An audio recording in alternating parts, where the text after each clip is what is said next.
প্রত্যেকটা নর নারী, প্রত্যেকটা যারা মুসলমান নর নারী, ছোট বড় বয়স্ক সকলের উপরে এলমে জ্ঞান অর্জন করে কি ফরজ। জ্ঞান অর্জন করে কি ফরজ। দেখেন এই পৃথিবীতে যত মানুষ এসেছে তারা কোনো না কোনো দাবি হয়েছে জ্ঞানের মাধ্যমে। চুরি বাটপারি লুটপাট এগুলো করে কিন্তু আর দাবি হতে পারে না। যতক্ষণ আপনি সামনে থাকবেন তাকে আপনি বলে তাকে সম্মান করতেছেন। কিন্তু প্রকৃতভাবে যারা পৃথিবীতে সম্মানিত হয়েছে, যারা পৃথিবীতে দামি হয়েছে, তাদেরকে তাদের জ্ঞানের মাধ্যমে, সেটা দুনিয়ার জ্ঞান হোক আর সেটা আখিরাতের জ্ঞান হোক, তাকে জ্ঞানের মাধ্যমে সম্মান হোক। কথা বলছি কি? এখন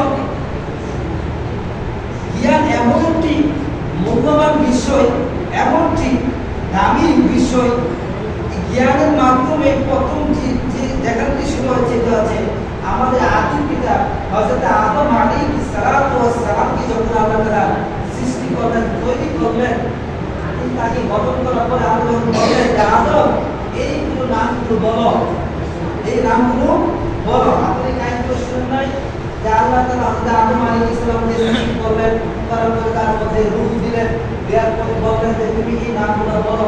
আদম আলাইহিস সালাম বলতে আল্লাহ তুমি বলো, বলতে তুমি বলো। তখন আল্লাহ রাসূল বলেন যে যা এই নামগুলো বলছে তাহলে জ্ঞান কোথা থেকে আসলো? হযরত আদম আলাইহিস সালাম থেকে জ্ঞানের শিক্ষাটা তৈরি হয়েছে। যেমন আল্লাহ বলেন وعلم آدم الأسماء كلها ثم عرضهم على الملائكة رب العالمين বলেন وعلم آدم الأسماء كلها ثم عرضهم على الملائكة আল্লাহ তাআলা হাজার বছর আগে যখন হযরত আদম আলাইহিস সালামকে শিখাইলেন, জ্ঞান শিখাইলেন, আল্লাহ বলেন আদম সমস্ত বস্তু যা কিছু আছে সামগ্রীর নাম তুমি এইগুলোর নামগুলো বলো। তারপর সে সমস্ত বস্তু, সমস্ত জিনিসের নাম ফেরেশতাদের সামনে উপস্থাপন করবে। সুবহানাল্লাহ। তাহলে বুঝতে পারলাম বিদ্যা জ্ঞানটা আদম থেকে শুরু হয়েছে। জ্ঞানের ধারাটা আবার শুরু হয়েছে আমাদের প্রিয় নবীজির মাধ্যমে। আল্লাহ সুবহানাহু ওয়া তাআলা তার হাজার বছর আগে বলেছেন ইকরা বিসমি রাব্বিকাল্লাযী খালাক। হে হাবিব আপনি পড়ুন আপনার নামে। ইকরা আপনি পাঠ করুন, আপনি পড়ুন বিসমি রাব্বিকাল্লাযী খালাক।